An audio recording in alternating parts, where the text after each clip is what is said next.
Hey there, it's Tom Ryan, founder and CEO of ICR. Before we get into the next episode, I wanted to ask that you subscribe to the show. It'll help us get even more unique and interesting guests on the podcast and in turn continue to educate management teams and the growing ecosystem that creates value for fast-growing private and public companies. And while you're at it, head over to Apple Podcasts and leave us a 5-star rating. Very much appreciated. The number one consumed content globally on social media is dance. When you think about dancing, the first thing that comes to mind might be a fun night out with friends, or if you happen to be a member of Gen Z, TikTok. But for more and more people, dance has become a serious business and a lucrative one. We have 500,000 kids that are dedicating themselves trying to be the best dancer they can be.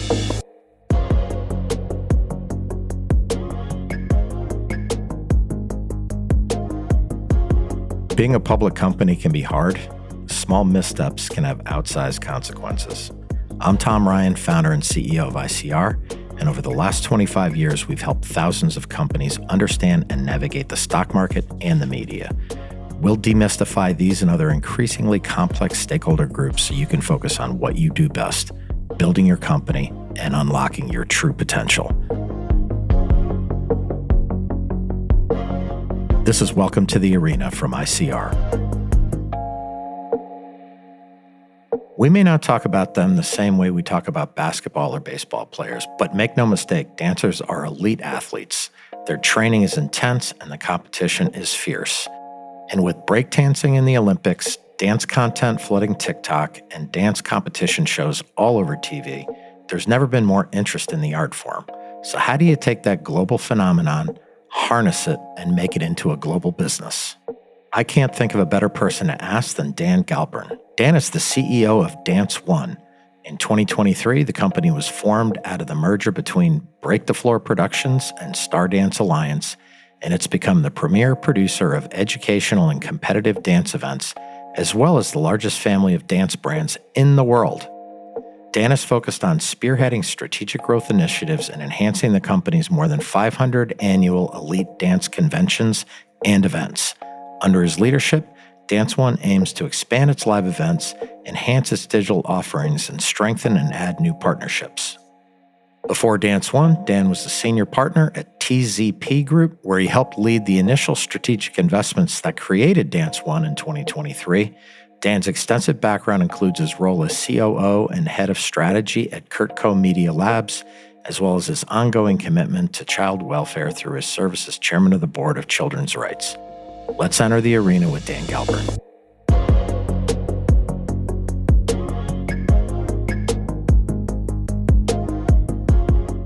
DanceOne is the number one player in the world in the creation and production of live events for elite dancers between the ages of 8 and 18. So we have over 500,000 kids come to our events every year and compete. Over 10,000 dance studios. On any given weekend in the spring, which is in the center of our season, we're producing somewhere between 30 and 40 events a weekend. So wherever you are right now, there's probably a really extraordinary dancer competing and learning at one of our events. Maybe tell us about kind of when the company started, how it all came together, the investment thesis behind it. Yeah, so I've always been a thesis-driven investor and a thesis-driven operator. I've always looked for specific niches where I saw a passionate audience, a passionate group of individuals, and that passion could be business to business, that passion could be consumer-based. To me, it's more about the size of that group and the ability to really connect with them, and then to take a leadership position in that market. And so at TZP, we were spending a lot of time in youth sports and youth enrichment coming out of COVID, and frankly, spending a lot of time pre-COVID in terms of that category broadly defined. And during that time, I got a chance to really dig into some of the niche sports areas that were growing rapidly. And what I realized was that one of the biggest drivers for the growth in youth sports wasn't just those sports themselves growing, but who was participating, specifically the rise of the female athlete and the young female athlete becoming exceptional at those sports. And as a result of that, the addressable market's growing rapidly. So as part of that, started to look at other areas where you had world-class, excellent, female-led athletes. And that drove me to start taking a look at the dance category.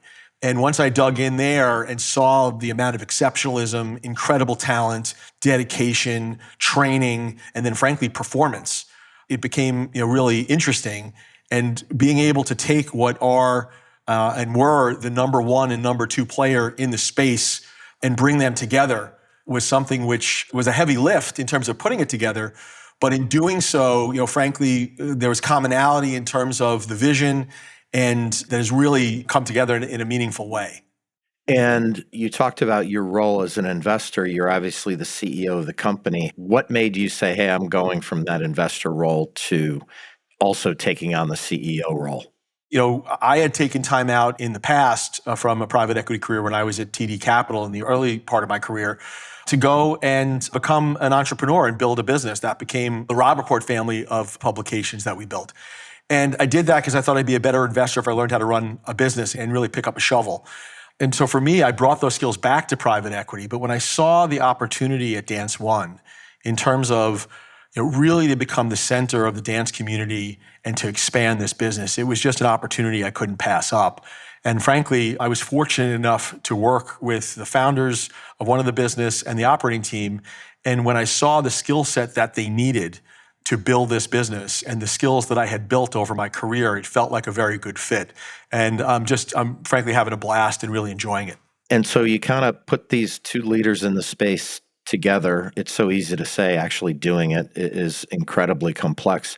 Talk about integration, number one, and then number two, the important infrastructure that I know you've invested in and built. Well, first of all, the most important thing that we're building is the culture. And it's a collaborative culture of really learning from the incredible artists and operators who built these businesses in the first place. These two businesses have been around for 20 years and 37 years, respectively.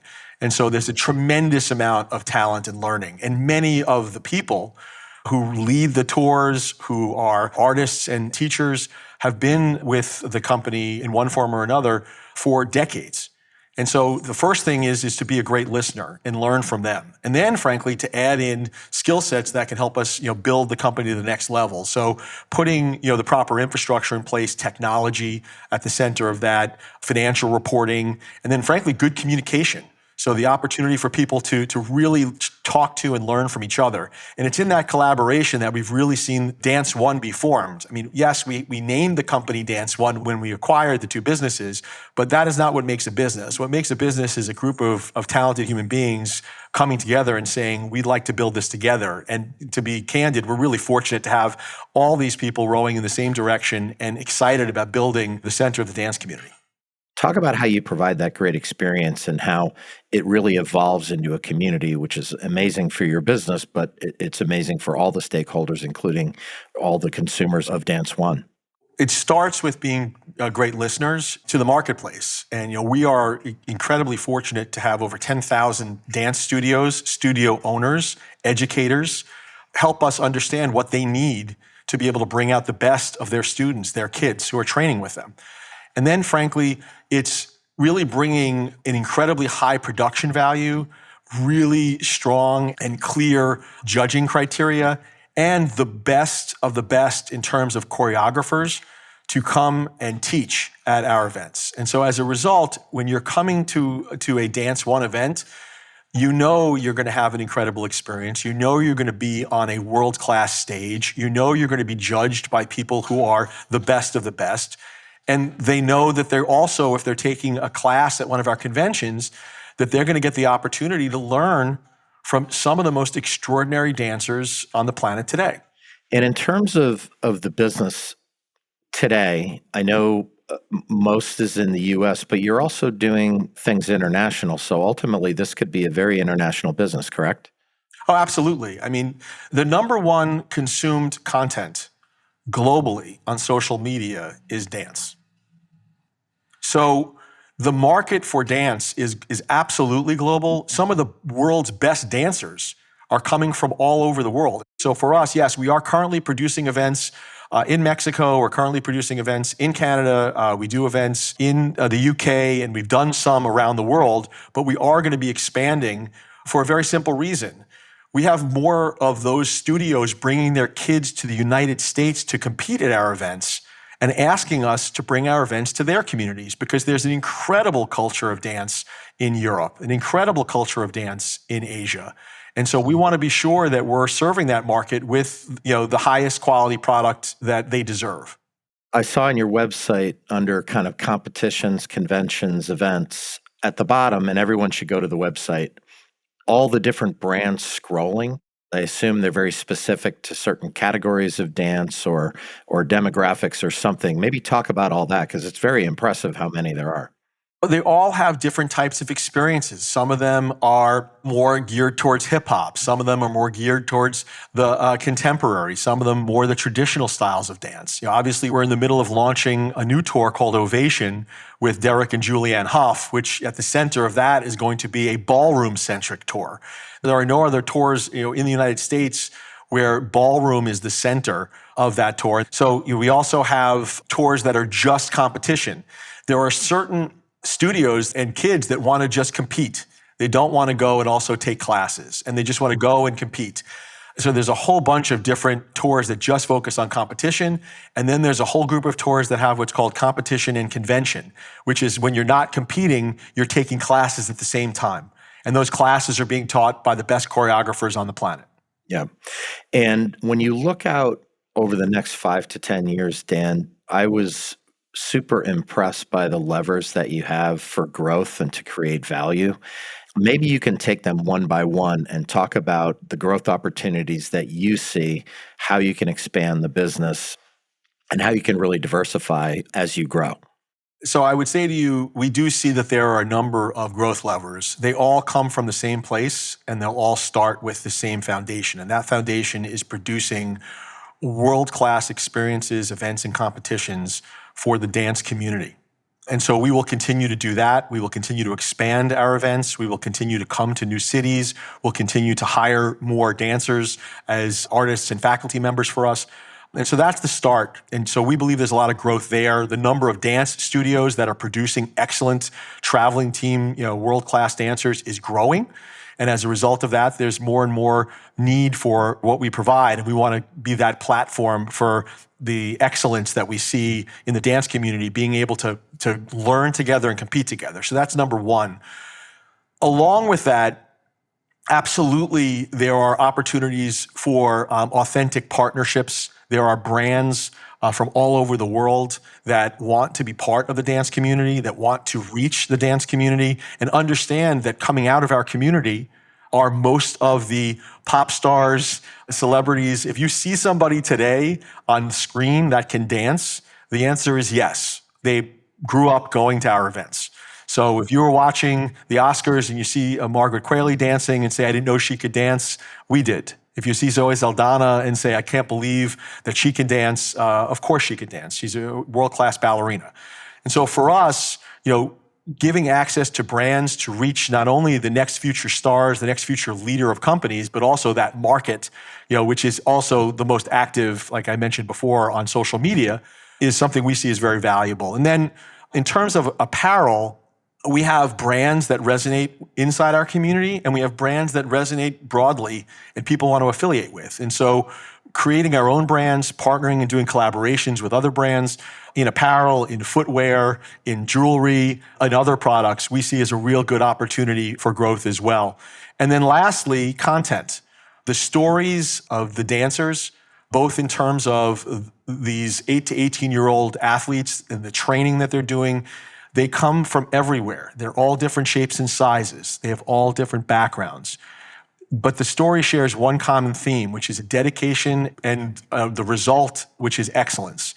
And so we want those stories to be told in long and short form content. We want the stories of dancers who become professionals to be told.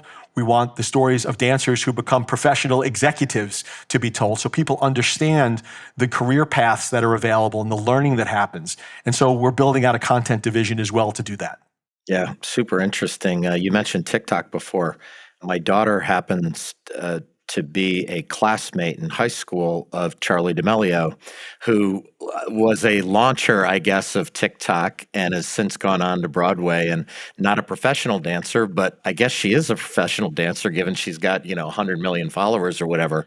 If you went to the national finals of the Dance Awards in 2017, 18, 19, she was there and on stage. So she came through the system absolutely, and is another terrific example of that success.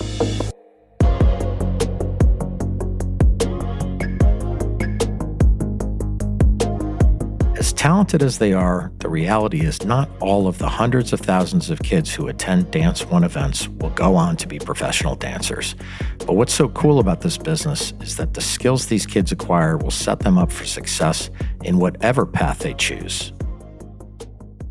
The thing I've been most impressed with, and frankly, what really drove me to not only want to be an investor in this business, but also to run this business, is being in the room with 300 or 400 13, 14, 15-year-olds when they are learning from a world-class choreographer or dancer in our conventions. And what you see is two things. Number one is nobody has to tell someone to put down a phone. There is no whistle. Yeah. They're all focused. And they're in class for 8 hours a day. They take a break to drink water and get some food. And they are working hard, number one.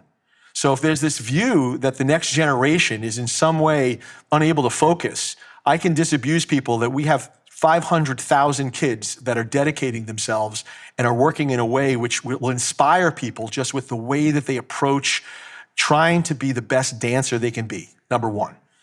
Number two is in the competitions themselves, there is a narrative that's created, which we all love to see, which is competition. And sort of this, I win, you lose. When you attend our national events with the best of the best dancers on the planet, and they're on stage together, the soloists, and they're dancing, and they're competing, and you can see behind them are other dancers who will be competing with them. They are outwardly cheering for each other. They are high-fiving each other during the competition. They've grown up together. They support each other. It is a very, very heartwarming thing to see a group of 15, 16, 17, 18-year-olds who are able to celebrate excellence and compete with it at the same time. And so for me, when I see those things, I say we should be spending time celebrating this. We should shine a light on it. We're doing something, the dance community is doing something very right in creating good humans, excellent at what they do, dedicated and focused, who will go out in the world and be, very, very good at whatever they choose to do. Yeah, and you've used this word over and over, and we started out our conversation talking about it. You're really building that community and strengthening it, and it's just super impressive. What we say at DanceOne is there is no them. There's only us. We are one community. We're here to support everybody. And by the way, we want to shine a light on that excellence because it's inspiring to everyone, which is why, when you think about why people want to watch dance, why people want to participate in dance, it is also one of the healthiest things you can do. It is a wonderful way to express joy and to cure depression and get rid of anxiety and also to be a healthy human. Yeah, awesome point. Maybe talk about the demographics. I think you said 8 to 18. Within that group, is there one area within that age range that seems to be pulling ahead in terms of the numbers? Like you mentioned breakdancing before. Most of the time when I see breakdancing, it's boys doing it. I know girls do it too in the Olympics, but talk about the demographics and kind of who you're pulling into this whole thing. So 8 to 18-year-olds all over the country. There is no specific geography or location that is better or worse. Great dancers come from great teachers, and we are very fortunate now to have really strong studios all over the country. So what's most shocking is the demographics, which is they're all over the place. There is no one demographic that is better or worse. The size, shape, look, feel, background of a dancer, they come from all over the place.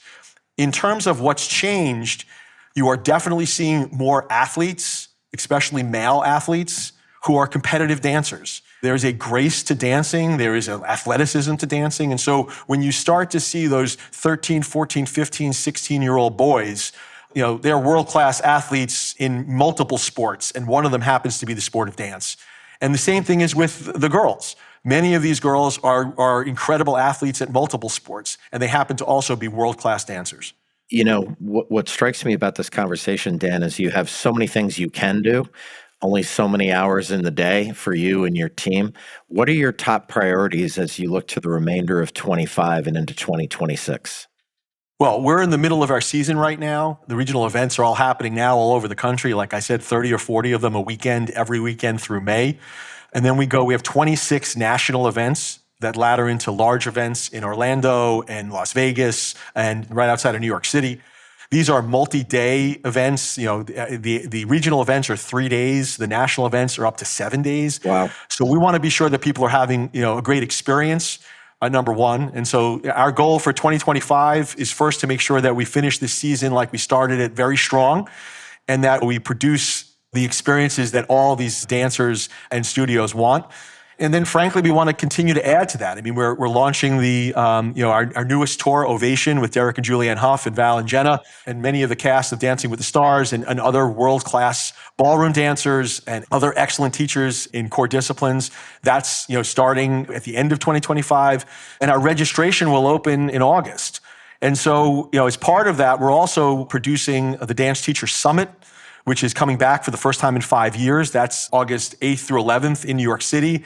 And that's really an opportunity for all of the owners of studios and instructors to get together and learn from each other.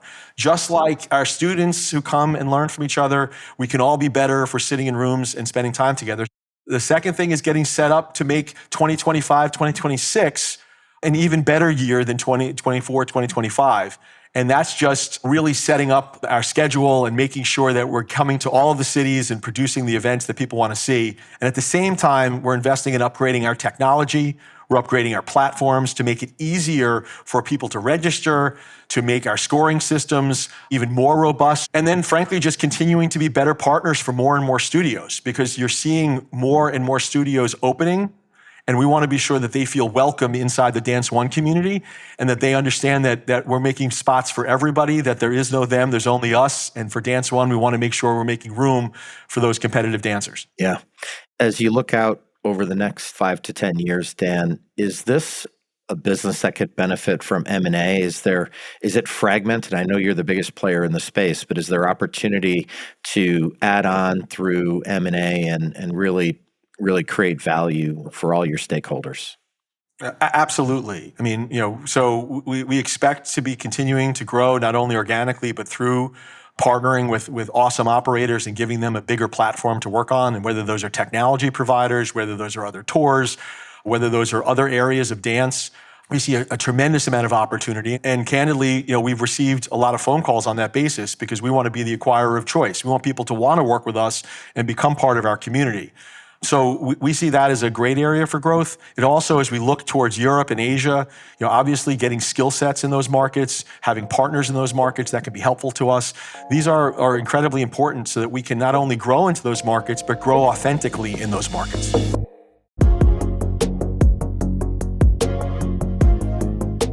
Dance isn't just for celebrities or entertainers, it's for everyone. DanceOne knows that and provides world-class programming for dance enthusiasts of all backgrounds. And by doing so, they've created an incredible business with so many opportunities for growth. They've also built a global community that's raising up the next generation of world-class dancers.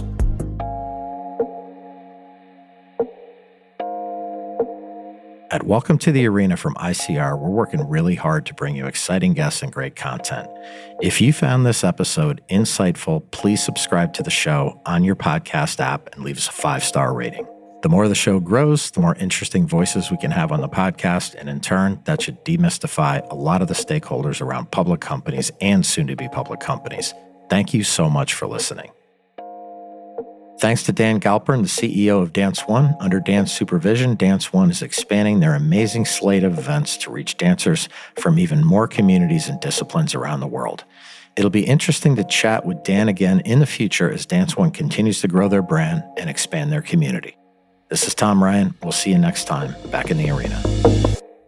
References to specific stocks are not intended to be recommendations for specific trading behavior. Comments presented on this podcast are intended for informational and educational purposes only, and do not represent opinions or recommendations on whether to buy, sell, or hold shares of a particular stock. All investors are advised to conduct their own independent research into individual stocks before making a trading decision. In addition, investors are advised that past stock performance is no guarantee of future price performance.